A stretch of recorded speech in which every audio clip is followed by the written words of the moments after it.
Ma'am, मेरी first night पर मुझे कोई ब्लीडिंग नहीं हुई और मैं डाउट में हूँ कि मैंने तो पहले कभी इंटरकोर्स नहीं किया, कभी मैं सेक्सुअली एक्टिव नहीं थी, तो आज मुझे ब्लीडिंग क्यों नहीं हुई? ऐसा मुझसे मेरे 2 दिन पहले एक पेशेंट ने पूछा, तो मुझे लगा क्यों ना मैं इस चीज़ को यहाँ डिस्कस करूँ। नमस्कार, मैं हूँ डॉक्टर रुचि भारद्वाज। मैं आयुर्वेदा फर्टिलिटी कंसल्टेंट और आयुर्वेदा कंसल्टेंट हूँ। अपने इस यूट्यूब चैनल पर मैं महिलाओं की रिप्रोडक्टिव हेल्थ से जुड़ी सारी समस्याओं को डिस्कस करती हूँ और उनके घरेलू समाधान और आयुर्वेदिक उपचार बताती हूँ।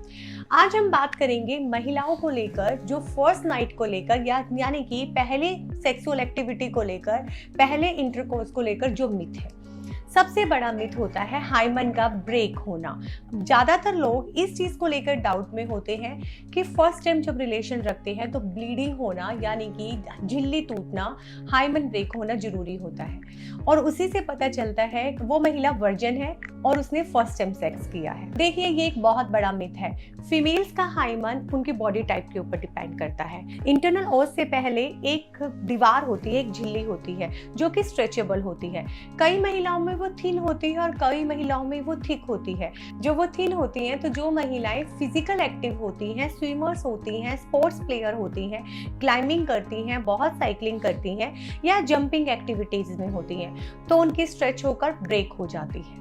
या कई फीमेल्स में वो ऑलरेडी ही स्ट्रेचेबल या बचपन से इतनी थिन होती हैं कि हाइमन होता ही नहीं, या फिर ये कह लीजिए कि हाइमन ब्रेक हो चुका होता है।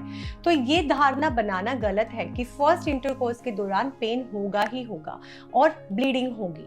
दूसरा, काफी बार लोग सोचते हैं कि फर्स्ट इंटरकोर्स के दौरान मेरी पार्टनर को पेन नहीं हुआ, तो उसमें भी यही चीज आपकी आती है कि जो महिलाएं जिम जाती हैं, फिजिकल एक्टिविटी करती हैं, जिनका पेल्विक कोर मसल स्ट्रेंथनिंग में होती है, उनको पेन नहीं होता। तीसरा, कई बार काफी फीमेल्स को बहुत पेन होता है, एंटर करने से पहले ही उनको पेन होता है। वो होती है एक साइकोलॉजिकल कंडीशन जिसको हम वेजिनस मिस बोलते हैं।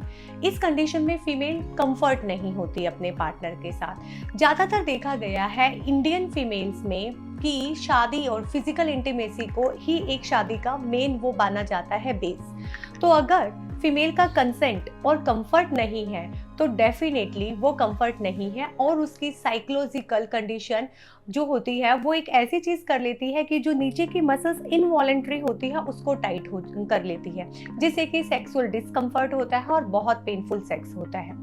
चौथा, कि फर्स्ट सेक्स के बाद पेन होना नॉर्मल है और जरूरत से ज्यादा पेन होना बहुत नॉर्मल है और इन्फेक्शन भी हो जाता है। ऐसा नहीं है। अगर आपको फर्स्ट इंटरकोर्स के बाद बहुत एक्सट्रीम पेन हो रहा है या आपको बार बार यूटीआई जैसी कंडीशन, यूरिन पास करने में जलन, और आपको लग रहा है कि मेरे को बार बार यूरिन आ रहा है, तो डेफिनेटली आपको डॉक्टरी कंसल्टेशन की जरूरत है। एक बात मेल पार्टनर के लिए भी है, कपल्स के लिए फिजिकल इंटीमेसी बहुत जरूरी नहीं है। वो आपकी शादी का मेन फाउंडेशन नहीं होता। स्टार्टिंग में मेन फाउंडेशन होता है आप दोनों का ट्रस्ट, अच्छा कम्युनिकेशन और उसके साथ साथ आप दोनों का एक दूसरे के साथ कंफर्ट लेवल। अगर वो नहीं है तो फिजिकल इंटीमेसी का मतलब नहीं है। आजकल एक मूवी आई है चिरैया, जिसने सोसाइटी को एक बहुत अच्छा मैसेज दिया है। अगर आप अभी शादी करना चाह रहे हैं तो मैं हर कपल से रिक्वेस्ट करूंगी तो इस मूवी को जरूर देखिए, बिकॉज आपका कंफर्ट लेवल ही आपकी फिजिकल इंटीमेसी को स्ट्रॉन्ग करेगा और आप दोनों को भी एक दूसरे के साथ कंफर्ट कर रिलेशन की सही फाउंडेशन बनेगी। Thank you.